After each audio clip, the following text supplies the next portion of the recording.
we go through the sentencing or not, so I pay them 4 years of experience. Right, and that's not kind of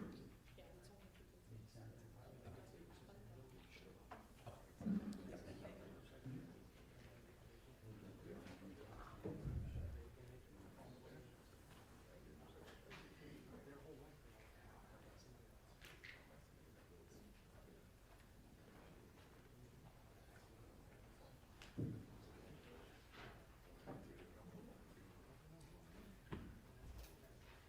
it's.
Johnson County Circuit Court is now in session. The Honorable Judge Smith presiding. Good morning, everyone. Please be seated. Thank you.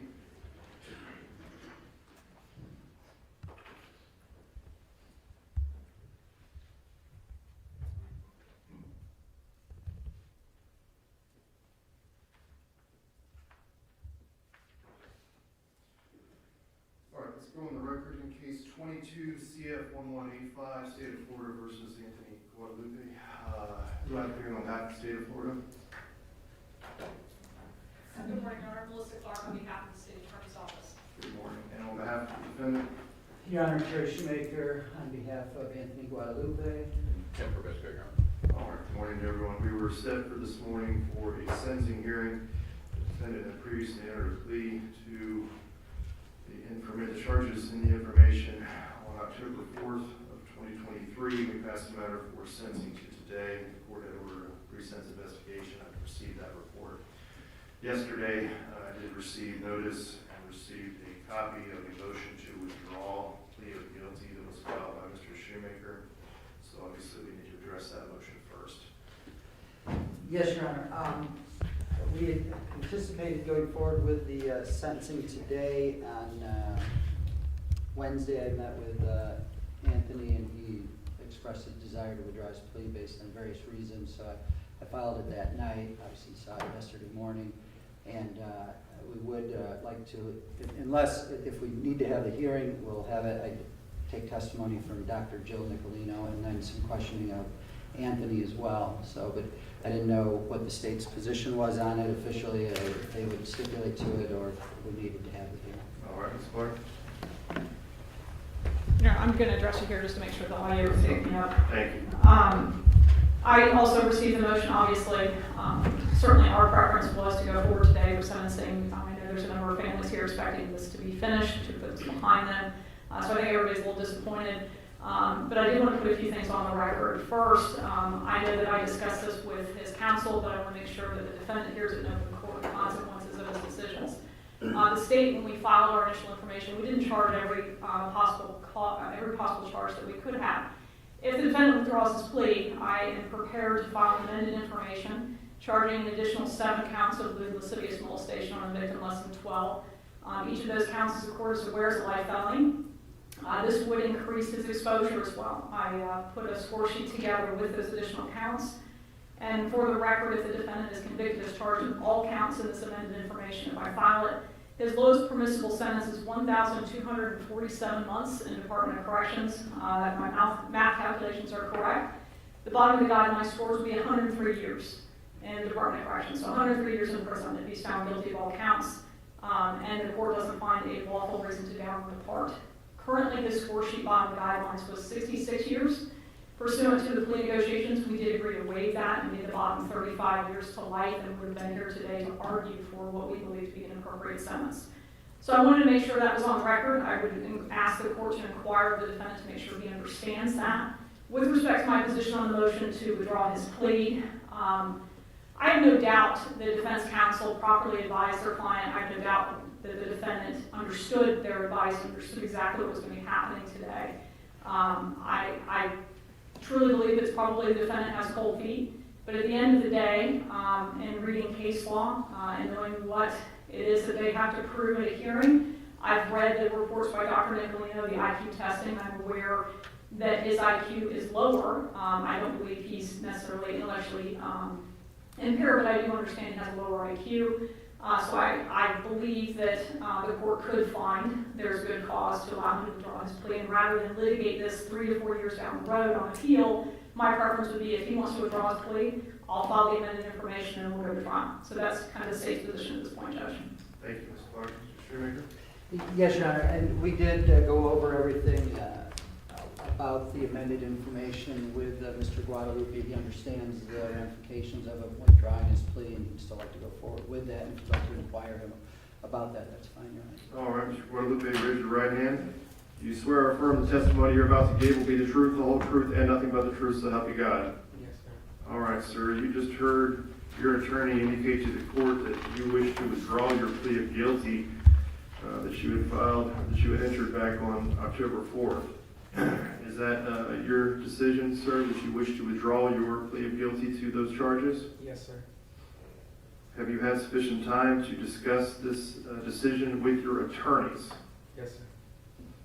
Do you understand that if you do this, the state attorney's office has just indicated that they're about to, and as soon as the court rules, if I allow you to do this, they're going to file an amended information. They're going to add 7 additional charges for lewd or lascivious molestation from a person 18 years of age or older against a victim under the age of 12 years of age, which each of those are life felonies, which means they are punishable up to life in prison. She has calculated the guidelines. If you were convicted of all of the original charges, in addition to the 7 charges, if you were convicted of all of those, then the minimum sentence that this court could impose would be 103 years. You understand all of that? Yes, sir. Your attorneys had worked out and negotiated a plea on your behalf in this case that where the state had agreed to waive the guidelines. And initially the guidelines were 66 years, and that's just on the current charges. And they had negotiated with the state attorney's office that they were willing to waive the bottom of the guidelines. And the minimum sentence would have been 35 years. So it was 35 years up to life.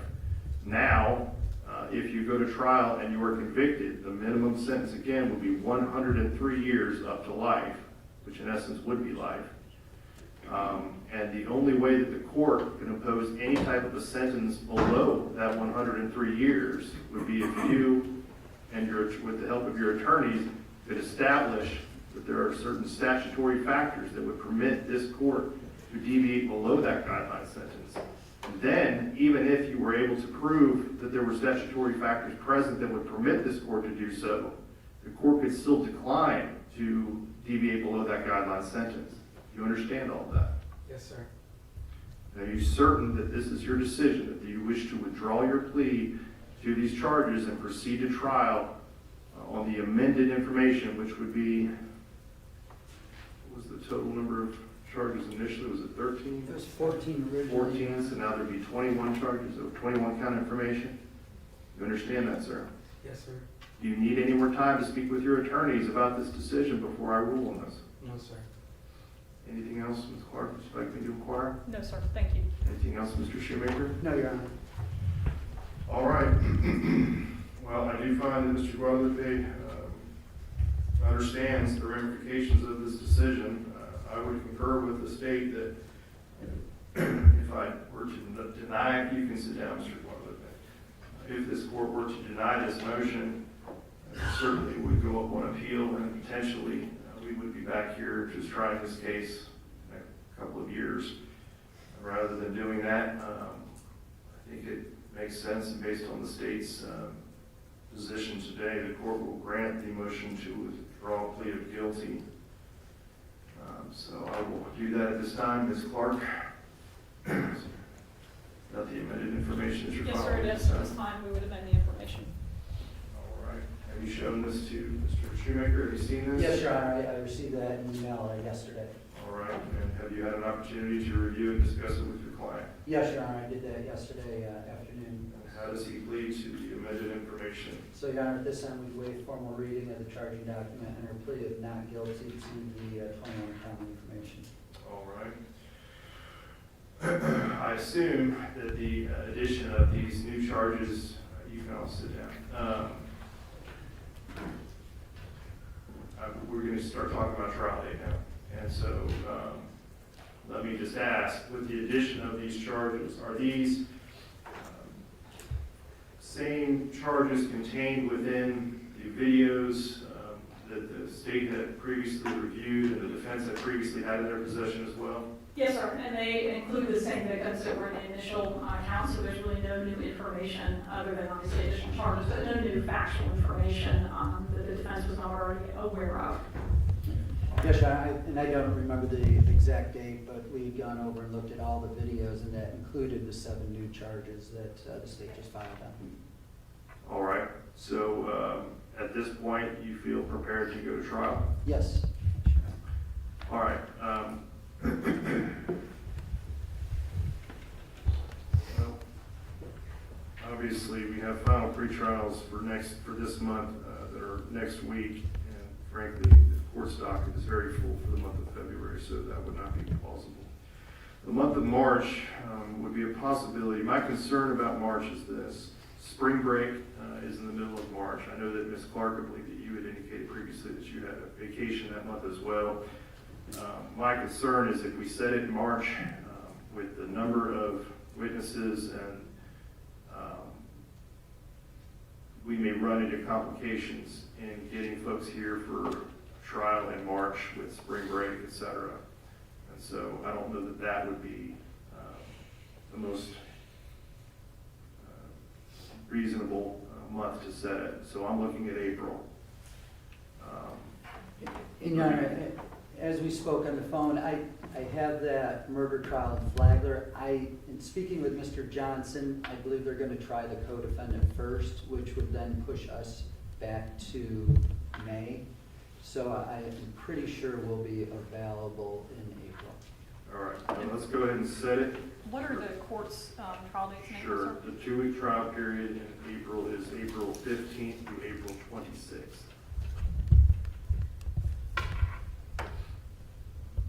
And that would work for me as well, sir. All right. Okay, then let's go ahead and set it for April. So our next court date will be April 2nd, and that will be at 1:30, and that will be for final pretrial. We will then come back on April 10th, and that will be at 9 a.m., and that will be for our docket sounding. And on that day, we will decide whether to try this case the first week or the second week. I'll have an understanding of all of the other trials that will be set for that month, and so this case will take priority over any others. So we will get this case tried in April. If there's any reason that you all need a court date prior to our final pretrial, just let me know, and I will make sure that you find court time. If there are any motions that need to be addressed, please let me know in advance so that we can schedule time for any of those motions. And we can talk more about this at final pretrial. Do you anticipate, how long do you anticipate, how many days, excluding jury selection, do you think that the state would need to present? I think to be safe, I would suggest jury selection and then the rest of your week. There's quite a bit of video that I need to play, and obviously a number of witnesses that need to be called. If I think I can trim it down, I will certainly notify the court. I anticipate I'd probably be filing some motions, and I'll notify the court at that time if I think I can do it sooner, like quicker than that. But for now, I would say give us the whole week. Okay. And I concur with that, Your Honor. All right. Do we want to set a date for, final motions to be entered or filed? Yeah, the latest is final pretrial, but I would hope that Oh, it would be before done that. before that. Oh, absolutely. I mean, we can set it sooner than one, but I typically will set motions at final pretrial, and that would at least give us some time to get things scheduled if we need Yes, sir. to. Okay? Is there anything else that we need to address on this case today from the state? No, sir. Is there anything else we need to address on this case today from the defense? No, Your Honor. All right, we are adjourned. Thank you, Judge. Thank you.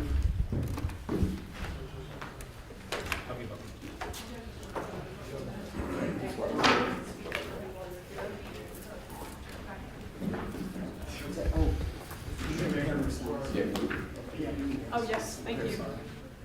Yes, sign up here, and you sign up. Yeah, you can go for it. Yes.